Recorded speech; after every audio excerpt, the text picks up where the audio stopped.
Assalamualaikum warahmatullahi wabarakatuh. Pelajaran 8. Senangnya berakhlak terpuji. Subpelajaran hidup rukun, hormat dan patuh kepada orang tua, guru dan keluarga.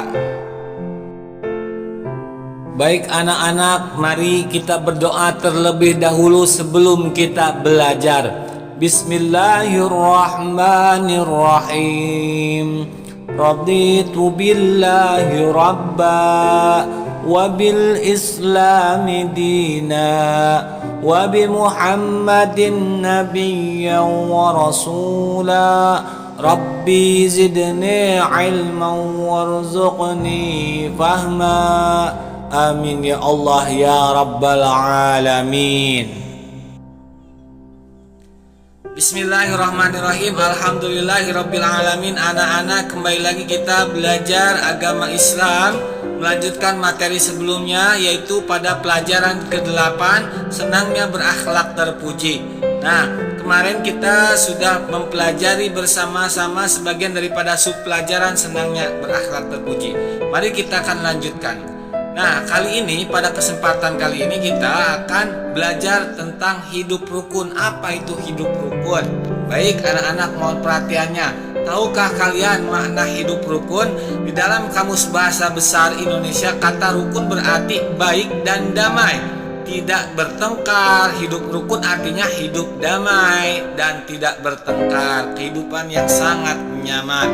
Hidup rukun sangat dianjurkan oleh agama karena manusia diciptakan oleh Allah Subhanahu wa taala bersuku bangsa yang berbeda, yang menyebabkan budayanya pun berbeda. Namun kita diajarkan untuk saling rukun karena dalam pandangan Allah Subhanahu wa taala hanya orang bertakwa yang membedakan satu dengan yang lainnya. Seperti peringatan Allah Subhanahu wa taala di dalam Quran surah Al-Hujurat.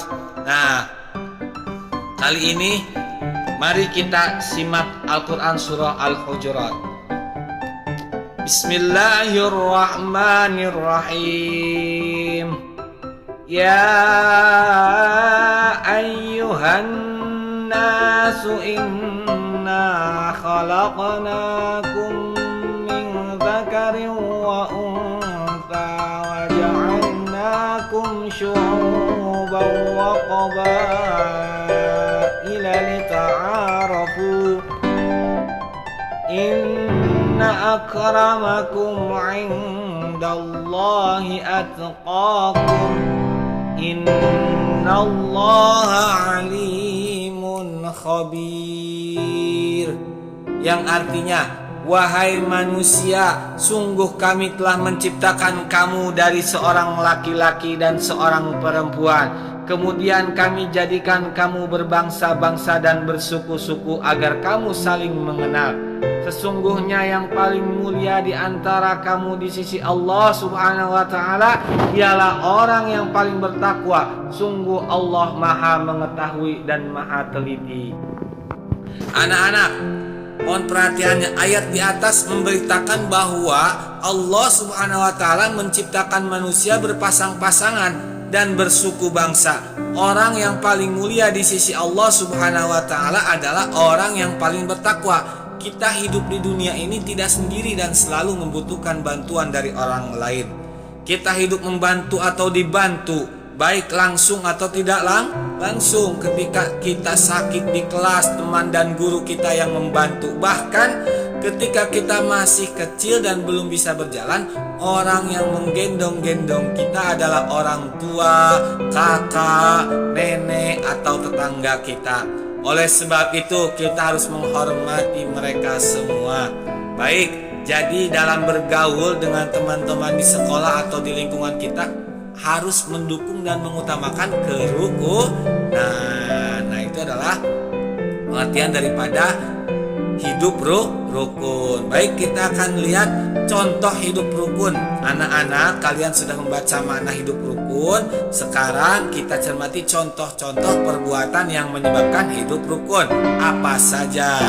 Yang pertama, setiap akan berbicara atau melakukan kegiatan harus diperhitungkan baik dan buruknya agar tidak ada yang tersinggung ataupun tidak ada yang sakit hati. Baik, yang kedua yaitu menghargai orang lain.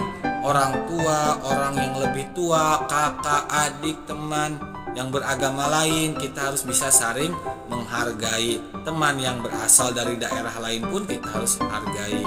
Nah, karena akan ada perbedaan budaya. Baik, yang ketiga yaitu adalah berbicara yang baik, tidak dengan kata-kata yang kasar yang membuat orang lain marah atau sakit hati. Nah, bicara kita harus baik agar orang-orang yang mendengarkan pembicaraan kita tidak tersinggung atau merasa sakit hati. Selanjutnya yaitu adalah dalam bertindak mengutamakan kepentingan orang banyak daripada kepentingan pribadi. Dalam bertindak tidak egois yang selalu mementingkan diri sendiri, karena kita hidup itu bersama-sama, saling membantu, saling tolong menolong. Nah, bertindaklah tidak egois yang selalu mementingkan diri sendiri dan lain-lain. Baik, anak-anak, apalagi contohnya yaitu adapun perbuatan yang membuat hidup kita tidak rukun apa saja. Nah, ini contoh perbuatan yang membuat hidup kita tidak rukun. Nah, jauhi perbuatan seperti ini ya. Yang pertama, berbuat lebih mengedepankan emosi. Kita lebih mengedepankan emosi atau cepat marah.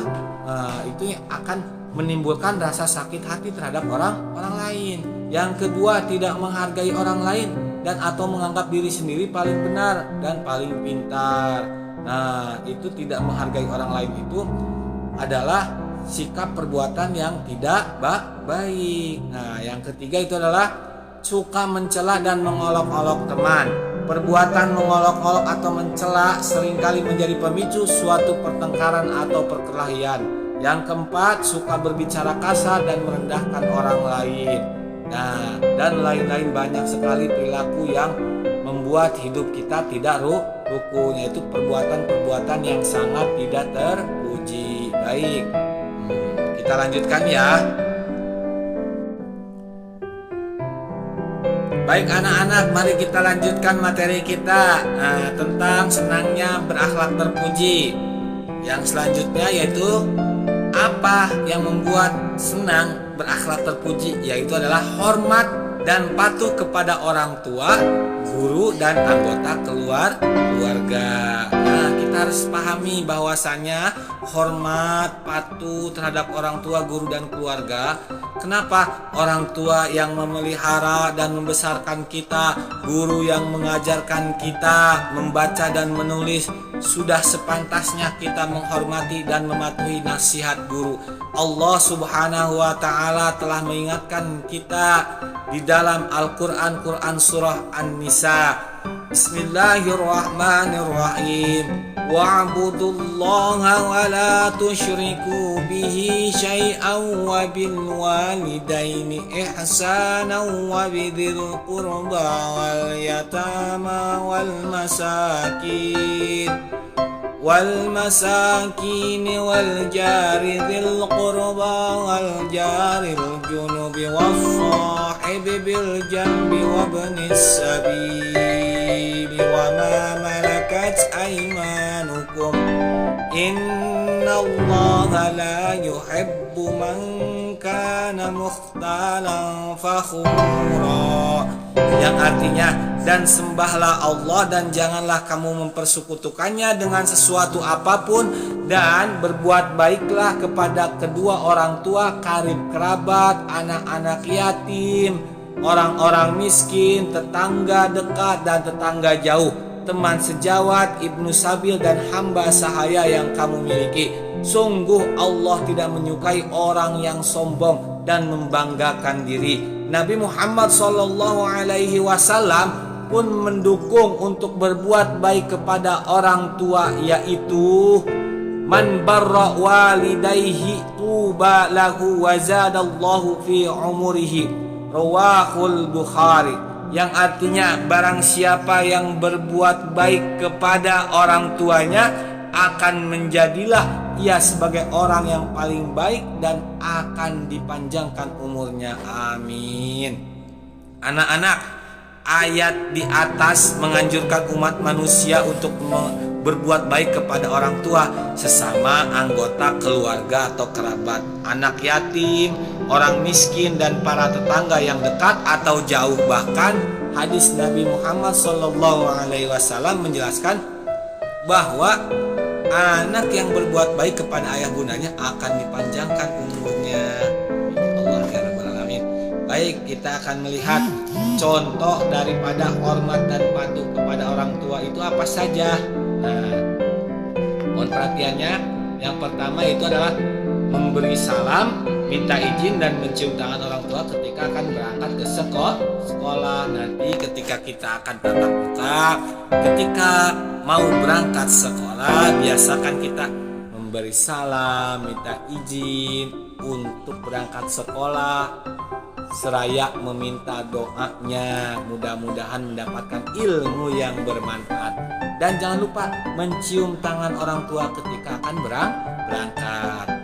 Selanjutnya, mendoakan orang tua setelah sholat. Nah, Bapak selalu menganjurkan kalian untuk selalu mendoakan kedua orang tua.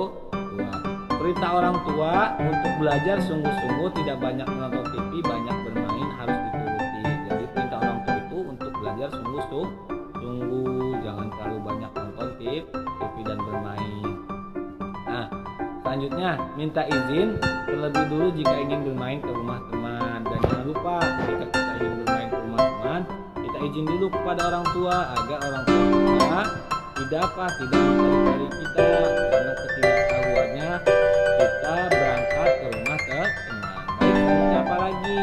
Yaitu perintah orang tua untuk mengerjakan sholat dan bangun pagi hendaknya dituruti dan sebagainya. Jangan lupa ketika orang tua perintahkan kita sholat, nah itu kalian turuti, karena mengerjakan sholat itu kewajiban bagi setiap orang muslim dan muslimah. Baik, selanjutnya contoh hormat dan patuh kepada orang tua kepada guru ya. Kepada orang tua tadi sudah. Baik, selanjutnya itu adalah contoh hormat dan patuh kepada guru apa saja. Nah, ketika bertemu guru, memberi salam kepada guru lalu mencium tangannya. Nah, ketika bertemu guru dimanapun kita berada, jangan lupa memberi salam dan mencium tangannya. Yang kedua, mendengarkan penjelasan guru di kelas. Jangan ngobrol kalau sedang dijelaskan pembelajaran materi agar kita mendapatkan ilmu. Yang ketiga itu adalah saat belajar tidak banyak bercanda di dalam kelas. Selanjutnya, tugas-tugas dari guru dikerjakan tepat waktu. Nasihat untuk kemajuan siswa-siswi harus dipatuhi. Larangan guru agar tidak mencoret-coret dinding kelas, tidak berkelahi dengan teman atau mengganggu teman di kelas hendaknya dipatuhi. Nah, itu adalah contoh hormat dan patuh kepada guru, sesuatu yang berakhlak terpuji. Nah, selanjutnya contoh hormat dan patuh kepada sesama keluarga apa? Nah, jika bertemu saudara atau famili yang lebih tua seperti nenek, kakek, paman atau bibi atau kakak, hendaknya memberi salam dan mencium tangannya. Selanjutnya, mematuhi setiap nasihat kebaikan dari anggota keluarga yang lebih tua. Terhadap adik yang lebih muda hendaknya sayangi. Kepada adik kita harus sayang. Kepada yang tua kita harus hormat. Tidak menghidupkan radio atau TV keras-keras di saat ada anggota keluarga, adik atau kakak atau nenek yang sedang sakit. Itulah contoh daripada hormat dan patuh kepada sesama keluarga. Baik anak-anak, nah, sikap kebiasaan kita insya Allah aku dapat memahami dan melaksanakan hidup rukun di lingkunganku. Nah, dan apa? Hormat dan patuh terhadap orang tua, guru, serta keluarga. Baik anak-anak, apa saja yang dapat kita ambil dari pelajaran ke-8 kali ini? Senangnya berakhlak terpuji. Nah, kita lihat rangkumannya. Yang pertama, husnudzon atau berbaik sangka, baik kepada sesama manusia, terutama kepada Allah Subhanahu wa Ta'ala yang telah menciptakan kita. Misalnya, jika kita mendapat ujian hidup, kita harus berprasangka baik terhadap Allah Subhanahu wa Ta'ala. Karena ketika kita selalu berprasangka baik, itu akan menyelamatkan kita, menjadikan diri kita menjadi lebih baik lagi. Baik, yang kedua prasangka negatif atau suudzon. Itu dosa, misalnya mencari-cari kesalahan orang lain dan bergunjing. Karena bergunjing diibaratkan seperti kita memakan daging saudaranya yang sudah mati. Na'udzubillahi min dzalik ya. Nah, jauhi dari prasangka buruk terhadap orang lain, karena itu juga termasuk dosa. Yang ketiga dari senangnya berakhlak terpuji yaitu adalah simpati, adalah ikut merasakan orang lain sehingga mampu merasakan apa yang dialami, dilakukan dan diderita orang lain. Nah, yang keempat yaitu toleransi, adalah sikap saling menghormati dan saling bekerja sama di antara kelompok-kelompok masyarakat yang berbeda baik secara etnis, bahasa, budaya maupun agama. Yang kelima, yang terakhir itu adalah hidup rukun, berarti hidup damai dan setuju terhadap keberadaan. Nah, alhamdulillah pada kesempatan kali ini kita telah bersama-sama belajar senangnya berakhlak terpuji. Baik anak-anak, mudah-mudahan apa yang kita pelajari pada pelajaran ke-8 senangnya berakhlak terpuji kali ini mudah-mudahan menjadi ilmu yang bermanfaat. Amin ya Allah ya Rabbal Alamin. Dan kita dijadikan orang-orang yang soleh dan solehah, mempunyai akhlak yang terpuji, disenangi banyak orang, disayangi banyak orang. Amin ya Allah ya Rabbal Alamin. Dan Bapak jangan tidak pernah lupa untuk mengingatkan, jaga sholatnya dan jangan lupa doakan kedua orang tua kita setelah sholat. Baik, nah seperti biasa tetap semangat, jaga kesehatannya, pakai masker, selalu cuci tangan, jaga jarak, jauhi kerumunan, kurangi mobilitas. Cukup sekian dari Bapak. Wassalamualaikum warahmatullahi wabarakatuh.